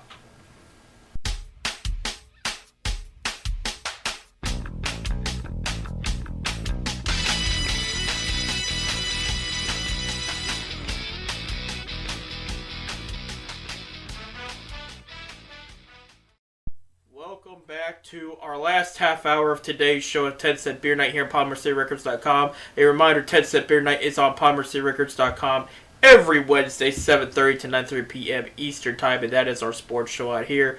We've had a great show today with Baseball Bob and Handy Randy Lipscomb. Reminder quickly as we look ahead this week on sports, specifically basketball coming up. Cavaliers no game tonight. Too much COVID problems for the San Antonio Spurs. They'll reschedule with the Spurs there as they're working on their second half schedule with the NBA right now. They will play the Nuggets at home on Friday night. On Friday night there. For the Akron Zips, they won against Northern Illinois. We brought that up earlier. Yeah, they played barely, but they still won. They still won though. But I'll tell you what, W. I watched the Northern Illinois came out hot. You know, it was halftime. They were 55% from the floor. Right. They wasn't missing nothing. Right. But anyway, Akron pulled out the victory, 81-75. 81-75. They will play Ball State at Ball State this Friday for the Ohio State Buckeyes. I forgot their name for a sec. They're playing very well. They're fourth in the nation. They will play Penn State tomorrow, and then the big one, that team up north that is third in the nation, Yep. they will go up there to Ann Arbor and play them. They're playing them at Ohio. Oh, it's at Ohio It's State. at Ohio Okay, State. I thought it was at Ann That'll Arbor. get them a number one seed. They win that If one. they win that one, As yeah. of right now, they've got Michigan and Ohio State as top seeds of four seeds. of the four seeds. Exactly. Big Ten's killing it in basketball this year. It sounds like Big Ten football over again, except Michigan's actually good at basketball. You got You know? of the top 5, 3 of them are Big Ten schools. Right. You got Michigan, Illinois, and Ohio State. Exactly. So we'll see, and maybe we could see Akron Zips play one of those in the big tournament when we get there. We're reaching a bit because Akron still has to play their even tournament. if Akron wins the MAC, we'll Right. say they win the tournament, win the MAC, they're going to probably be a 16 seed. Right. That's the way the MAC is. I'm sorry. They is. always lower, and any given time, anybody can beat anybody. And the MAC's a very good conference. They can compete against anybody. From top to bottom, especially in the MAC, anybody beats anybody. You know, Kent State almost beat Virginia early in Right. the season this year. So Well, the MAC is very competitive in basketball. we only lost for 6 points to what is it? Providence? Providence. I can't remember yet. They didn't really play. Usually they play a couple big schools. Well, that's And they- because of they- this year. Yeah, because of this year. Unfortunately, virus. because of the pandemic, the Zips won the MAC last year, but there was no tournament. Right. And they had a pretty good team last year. They've done well. That's one of the reasons I think Keith Nambot finally it was okay that he left, because he was very, very good coach. They did very well every year, but they just couldn't take that next step in the tournament. Yeah. And that's what they're lacking, is just one more step. And that is Toledo's in the way this year, though. Toledo's got a very good team. But I will say in confidence, and this is not against Amber. I love Keith Amber. I wish him very well at Duquesne. John Gross has had a history of taking that next step. Yes, so exactly. They just need to see that out of him. And I'm just hoping that after the pandemic that he didn't miss his one shot. Because this year they could. I'm not ruling that. But last year's team was very special. Except for Jackson, though. They got a very young team coming back next year. They do. Right? And Jackson, Trimble's a sophomore. and speaking of Jackson, I want to congratulate him on the birth of his daughter. Him and his Heather had a baby girl. So he's got 2 of the kids, I believe. No, this he's is got his his first one. Okay, His my first bad, one. Laura. But awesome. Glad to hear it. Lauren Christian Jackson. Obviously, one of the 2 or 3 top players in the MAC. Well, And he was 5'8". Yeah, he was the MAC Player of the Year last He year. might be one of the best zips of all time. I would even go Yeah, as far as 5'8". 5'8". He could drive that basket. It reminds me of Isaiah Thomas. There, the one that when he showed up to play for the Cavs, he kind of didn't show up. But when he was with Boston, he tore it up. You know. And Tremble, his running mate, and also a smaller guy, shoots 43% from the 3-point arc. Yeah, So, he hits them. and he's only a sophomore. So And they've you got the Reese, potential. Reese, who was a transfer from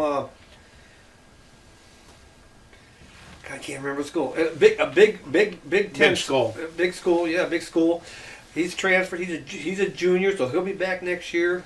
They've got some talent, and they've definitely have the potential to win to win a tournament, especially playing in Cleveland, right. because that's like a home court for the Zips for And some reason. I kind of hope they open some of that up to the. I mean, family comes first. They are opening up to fans.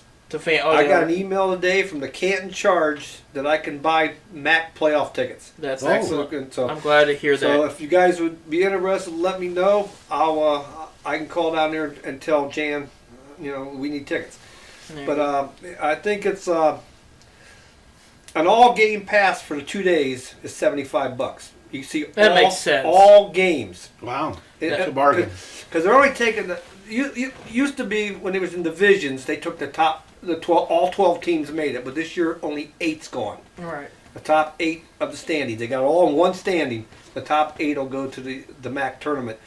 So not everybody's going like it normally happens every year. They usually everybody's thrown in the pack. And if somebody has home games to Speaking of that, it looks like the baseball playoffs will be expanded as well. I think that they're going to For go college? some of the No. Major League. I think they're going to Yeah. keep that extra wild card Extra team like wild they did card. last year. It worked I out like well. that. I like that. Speaking of baseball, we didn't tell you, Randy, while we were on break. I showed Bob, and Bob wanted to bring it up. While we were on break in the show, news came out from ESPN. The San Diego Padres have agreed to a 14-year, $340 million extension to Fernando Tatis Jr. Oof. Bob, what were your thoughts on that one? That's too much. Too much. That's too much. Hey, if you can get it, get it. But Yeah. I'm I'm ball shocked. players are just making so much money. But 14 years, that's a shocker. That's what I was going to bring up. Is okay. I knew he was going to get $300 million contract. He's one of the biggest young stars in the game. Mike Trout got one. Bryce Harper got one. Why wouldn't he get one? And which, by the way, if you're the New York Mets, you're even more mad because now that has set the bar higher for Lindor. But that's their problem now. Right.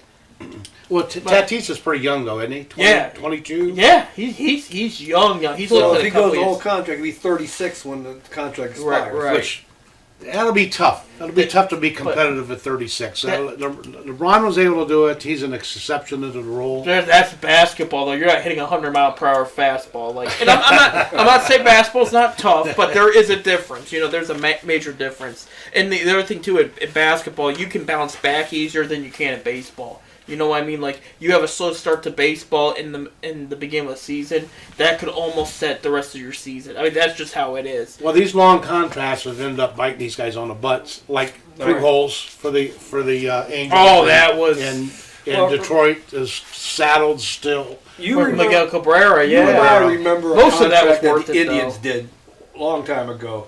A 10-year deal with a guy named Wayne Garland For $1 million. for $1 million. He played 1 year, Yeah. and he was geared. We're talking. This is the late 70s. But that was absurd for the Indians to spend that much That money. was money in the 70s. Last place, pretty much last place team. But he comes in, he plays 1 year with us, he gets hurt, he's done, we guaranteed the contract. Who's the guy with the Mets that gets paid? He's retired. He's been retired for a Oh. while. He gets paid $1 million some a year. One day. One specific day a year. I forget Because his name. agent set it up where the last 18 years Right. after retirement or something. Yeah, it was all back. It was all back That ain't Daryl loaded. Strawberry, is it? No. It was all back. Hey, gotta God look. bless the agent for negotiating. Yeah, that deal. what an incredible deal. I gotta look that up there, but That's funny. but that threw me off because Tatis deal reminds me of other than the money, reminds me of a hockey deal because they'll go 7-10 years in a deal that usually they stay with that team. But Obviously, hockey guys usually stay with those teams. Very few of those guys jump around from team to team. I mean, they might, if it's a 5-6 year deal, they're there for 5 or 6 years. Hockey's one of those a sport that it just don't seem like they get rid of them. I mean, you know, they're going to play the whole contract in one city. When you're free agency, if you want to negotiate and go, that's when you're going to go. Hockey's like that. Bobby Bonilla. Bobby It's Bonilla. his name. He hasn't played since '99. And he still gets paid. He still gets paid. Where's that? How do I get a job like that? And I'm looking at how long, because it doesn't have too much longer to go. He gets paid $1.7 million a year. It's one specific date. I'm trying And again, they signed him and they made it all backloaded. They said, we're not going to give you a lot, but we're going to. Oh, it's up. It's up. It ended in 2011. That's how they set it So he up. went how many years getting paid? From 92, you said? He hasn't played since '99. 99. So he's had like 12 years 12 of an extra. years. Yeah, just sitting there and just then sitting there collecting a check. exactly. Oh God, I wish. Where did I get a job like that? Well, start hitting the ball. It's a little bit too late for us, Bob. I could never. It's hit too the late ball. for me. That's why. That's the reason why I don't play. Let him know you That guys. was my But that's worst thing about. Very good defensive catcher, but I couldn't hit the ball with and, crap. and that's the thing. It's like I'm gonna miss Lindor in Cleveland, but that's you kind of can't blame ownership when you got deals like that. Like you're putting in 14 years, 300 some million. I mean, and look at you're talking about Pujols. Look at recent Wait, situation. you're looking Bryce at- Harper's not panning you're out looking at in Philly. San- It's bad. You're looking at San It's- Diego, which is a major city. I Right. mean, that's not a mid-market team. Right. That's a lot of money out there in the California area. You know, they can afford. You'll never see that happen in Cleveland No, or and this Cincinnati. is their best player in Or the team Milwaukee. since Tony Gwynn played. It just because they've been kind of out of it for a while. They're loaded with talent. The only Yeah. problem is that's a huge stadium, and it's tough to hit for power in that stadium. In San Diego, San Diego. Petco Park. Yeah. There you go. I've always wanted to visit it. I've never had anything against. But there's the never a Padres. bad day in San Diego. It's Yeah, that's always why. the weather's always Uh, great. That's- Because I remember, I never seen Presco, but I seen old Jack Murphy Stadium years ago when I was stationed years ago. It's 80 degrees every day in San Diego. Yeah, but I was stationed in San Diego for about 3 weeks. Oh yeah, you know that. Yeah. Weather's perfect. Weather's perfect. Yeah. So I couldn't speak the language, but it was. Oh, there you go. So yeah, that's some big news coming out of baseball there. Like we're excited to have baseball begin, but that's a big. I didn't think that was happening for another few years. I mean, again, we're talking about a rookie contract still. He was in his second year. There are a lot of real good shortstops. That's Yeah. you talk about setting the bar high for Frankie. It's going to make it tough for some other teams as well It in that is. shortstop position. And again, it comes back to the way we started the conversation this evening: is the rich get rich, the poor get poor, and it makes it even more difficult for that. Now, this year, I think we're going to see a leveling as far as salaries are concerned. Mm-hmm. The Indians will be right back in that market in their $100 million range.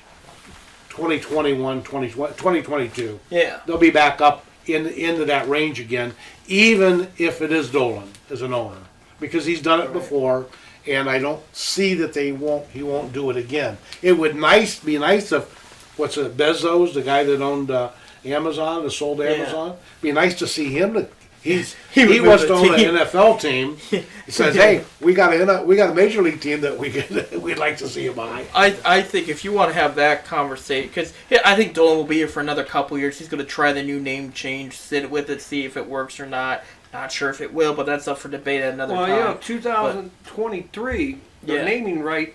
I mean, the lease with the stadium is up. It's up, yeah. So That's when I think, that's yeah. where we're gonna.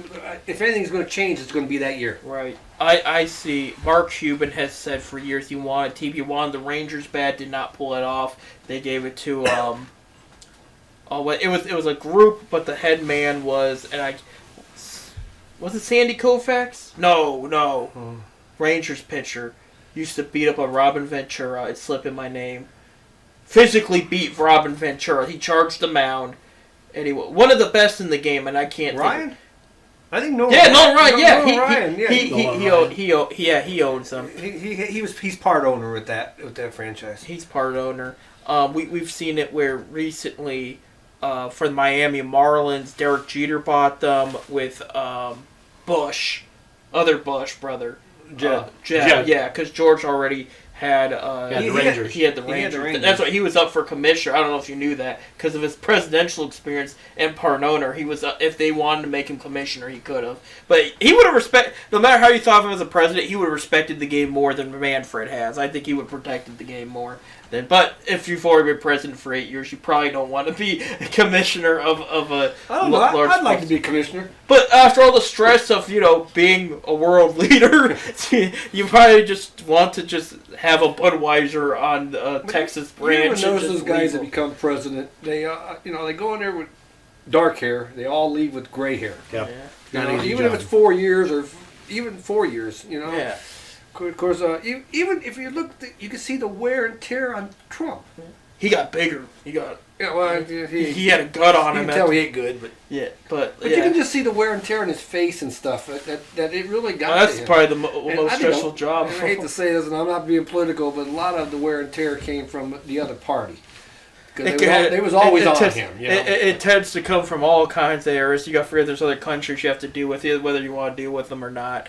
Like I said, even Obama, he's great. Yeah, He's he great. got great. He's gray hair now. Bush, even after 9/11, forget the second term. Look at after 9, but he was all kind of like, no wrinkles, kind of early 50s, and he's like almost dead looking, kind of just sitting there. But but he owned a team. That's why we're bringing the politics up. He owned a team. I know there's talk about Obama wants to own owner of a basketball team. I just wanted somebody that's not afraid to spend a little money, Right. like the Cavaliers owner. Yeah. Someone that's not afraid to spread the cash around. And here's my take on Dolan. He paid $323 million for that Billion or million? $323 million is what he bought the team for. The team now is worth in the neighborhood of $1.3 billion. So he has earned $1 billion by owning the team. He has some money. If I own a home, I have to maintain and make improvements on my home. Right. He's made himself $1 billion just by owning the team. Don't tell me that plain poverty with me. And woe is me, I'm not making any money. No, you made $1 billion. And spend a little bit. The thing I will say that has surprised me too about it, because I'm not a fan either. I agree completely what you're saying. There's money somewhere. Is how he has able to establish a fantastic front office and managing staff that love it there. Because usually when you look at the Dolans, the other part of the family with the Knicks, it's a mess. It's a mess. Nobody wants to be there right now. But with the Indians, like Antonetti supposedly got other offers from nicer cities in Cleveland. Same thing with the general manager, Mike Sharonoff. They said, we love it here. We're not going to leave. Well, Billy Beane was offered big money to go to Boston from when he did the Moneyball, Right. and he did the and figured out how to win, Right. and he turned it down as well. Right. He stayed in Oakland. For me, I think Billy's a little overrated. He had that one moment. And here's the reason why. Hey, I got to give him credit. I know, but here's... It worked. Look at a couple years ago. They were the number one team record-wise in the league. And he traded all his hitting for pitching, and his idea was, if you can read, it was Jeff Samardzija, that lefty just left the Cubs. He was with the Red Sox for years. John, he played against the Indians in the World Series. There was another Red Sox pitcher. He had 3 great pitchers he traded for. And his ideology was, if I can pitch so good they can't hit. Basically, the Indians right now. That's what he was. And they didn't make the playoffs. They went from best team in the league after the All-Star break to missing the playoffs. And that was an example of why, even if the guy's not going to stay, why didn't you get some hitting out of those trades? I mean, he traded left to right. But again, small market team that competes every year. Right. You got to give him credit. Give the Indians credit. It's a small market team that has been competitive over the years on a very limited budget. See, a lot of people don't understand it. Oakland is a small market team. It is. They don't get the And They they've don't got- got the Anaheim. The Anaheim's is a large market team. And a terrible facility. A Yeah, terrible right. facility. See, Oakland's isn't great either. They Oak- don't have the Oakland's- draw. It's Oakland huge. wants a new stadium. They've been trying. And a lot of people think there's a possibility of Oakland someday moving to Las Vegas. That's talk. That's big. Again. Again, if Yeah, different because- sports. Don't be surprised. Because of the stadium problem. Right. That stadium's so obsolete, and they're seeing all these other teams building new stadiums. We can't get one here in Oakland. But I love that movie, and one of my Moneyball? favorite baseball movies, and a lot of good ones. I Love the Game is very good, and The Field of Dreams is very We had good. a list a couple But- weeks ago. but- a couple weeks ago, we talked about Moneyball, and the way that Billy Bean and he interacted and buying runs and buying on base and all of that, and Well, you how know that that- equated. You can't do that in football. Well, that kid, You can't do it in basketball. the but kid you that had can that do it in idea baseball. of the logistics of it, he's from Cleveland. Right? No, he works for the Browns. He's not. He works for the Browns now. Yeah. Is he from Cleveland though? Because I know he he's works. from Cleveland. Mike Billy not Bean Mike, found Di- him in Cleveland. Yeah, Di Potesta. Yeah, Yeah. That's what they're bringing. Like you were saying, you can't do it in football. And you can't, but that's why they're doing the analytics move because he's the one that said hire Kevin Stefanski. This is why the analytics make sense. This is what the players are saying about him, all this kind of stuff. And they went, no, we're going to get Freddie Kitchens, which Stefanski revealed recently was actually a blessing in disguise because he took that year learning from Gary Kubiak, a Super Bowl winning coach. And he said, I used a lot of what he taught me that one year that the Browns didn't hire me to use for the Browns when they hired. So it ended up, but we had to basically, Jimmy has him as a sacrificing contract to get a better one. But Well, I think that the Browns team is doing a lot better since Haslam pretty much been staying behind the scenes. Exactly. He's not into things anymore. And he just stays behind his. But he'll whip But he'll now- whip out his checkbook if you need it. He'll write a check. Exactly. He'll write Unlike Dolan, he will write. He will sign somebody, spend some money, and that's where I think we're going to have issues until we get an owner that's got deep pockets. Right. Gilbert, what you brought up Gilbert earlier, he was rumored years ago in the mid-2000s when Eric Wedge was there. Now we know that Gilbert, he kind of wants to go back home. He's going to keep the Cavs. So rumor has it till LeBron retires. That's just a rumor. But I don't think he's going to be in the talks to get the Indians if they go for sale here. You think LeBron might be interested in ownership in the Cavaliers someday? I do believe that. I believe that's already been talked. I really believe LeBron's going to finish his career back in Cleveland. It could have, but I see him as the Cavs. So And I think he wants we to own a talked about team. that because of his son. I think he wants to own a team. He wants to get the limelight situation out of his system, being L.A. and Miami when he was down there. So he's going to come back home and he's going to produce a winner. Because he wants to own. I don't think he wants to coach. People keep talking about coach. I don't think he wants that stress. He wants to own it. I think he's a better businessman than that certain man that's birthdays today. He had the shot. He has all those championships. You know what I'm talking about. Just not a great owner down there in Charlotte. Right. But I will say this. There is a little bit of behind-the-scenes back and forth between LeBron and Jordan. Oh, of course. Back and forth. They're- And Jordan just happened to bring out his movie about himself at the same time LeBron's winning a championship in Los Angeles. Coincidence? No. That's an interesting, because what I was told, what I heard, and you might still be right, it's all a mix of it, that LeBron, Kobe, James Harden, and all these stars try to talk Michael and it's like, do it for us, do it for the other fans. And then when Kobe died, that's where he said, okay, we're going to release this documentary. Because he was like, I wish he would have saw it, kind of like. But yeah, they did push it. They pushed it for years and years. To do that. You got to tell your Release story, that. yeah. And, They had it. It's Yeah. been on tape. yeah. But He knew what the reaction was going to be, and the reaction was like, "Wow, this guy's a dick," But I think we pretty much knew that at a time. And I have nothing against Jordan; he was a great player, and I think actually, I think he was the greatest ever. talking about the Personally. Cleveland curse situations, I think the shot's actually overrated because has he missed it? We're still in the series against them. This wasn't. If it was a series definer, I think you can put it in, but they always just throw it in there. But it's like, look, if he misses it, you have another game against them. You could have lost big time the next. You know what I mean? And I always thought that one was a little It overrated. was a shot over. Was it Price? Craig Elo. Greg Greg Elo. Eagle. Okay, I couldn't remember. But yeah, I mean, it was a great shot. It is one of his best of all time. But does the Orlando Magic have the shot with LeBron? But no, they won that series. But it's it's just one. Does the Bulls have the shot with LeBron too? Because remember, they take a 2-0 lead in that series, and it's different in 15. And but LeBron makes that shot in the corner. LeBron makes it over Derrick Rose. It's a whole other. So we could go on and on about that, but it's like. But I honestly think there's a little bit back and forth with those two, and there always will be, and there will always be that debate as to is Jordan the best ever? Is LeBron GOAT? I don't know. I kind of think Jabbar. Yeah, When it comes to basketball Bill players. Russell.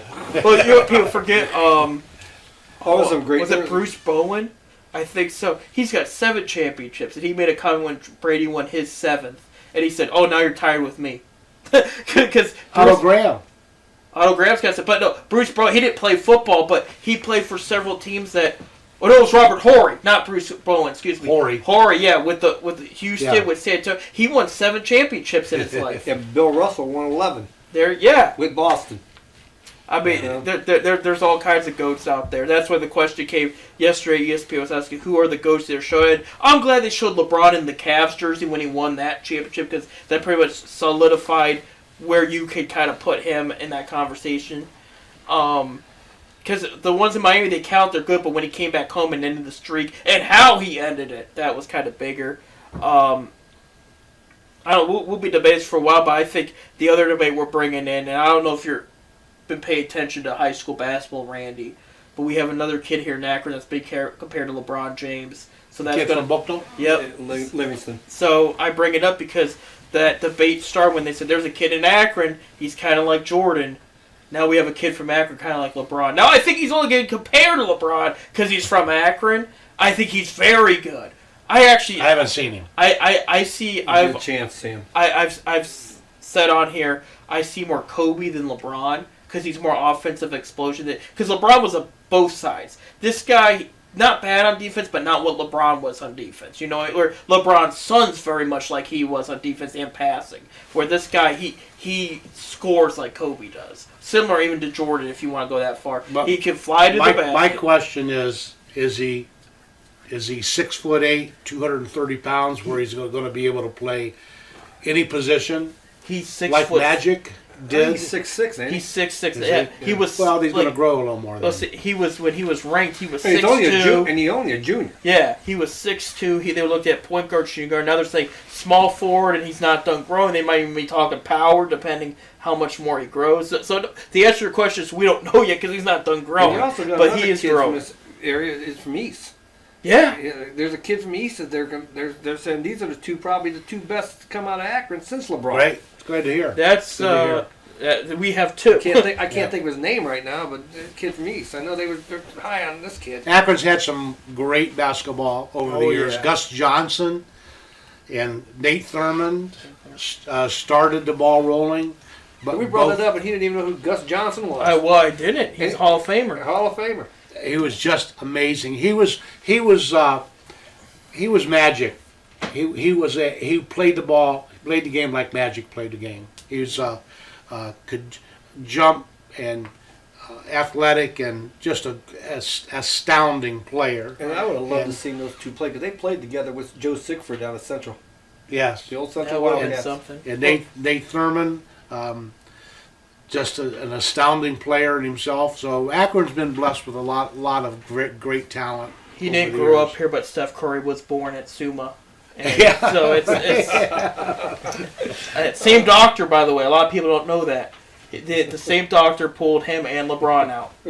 That's why I meant same doctor. Yeah, not Nate Thurman's, but LeBron. Yeah, he said we knew Steph's dad because he played for Cleveland at the time, so we knew he could be a potential basketball player. But he said when I delivered LeBron, we had no idea. You know, so. My mother, we talked when he opened the show, was talking about my mother and celebrating her 100th birthday.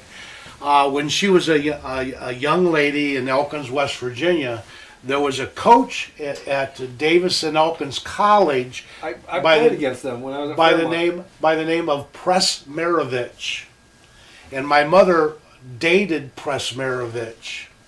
And now think about this, if you connect the dots, if my mother would have married Presmerovich, that would have maybe made me in a position to be Pete Maravich. You would have been Pete Maravich. I'd be dead.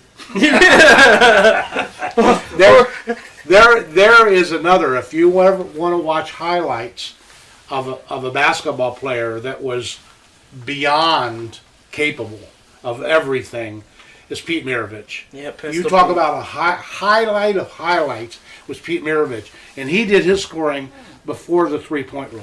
Exactly. He was amazing. They call him Pistol Pete. His passing was remarkable, and again, unfortunately, he played on a lesser team, like Manning, like Archie Manning. Archie Manning, yeah.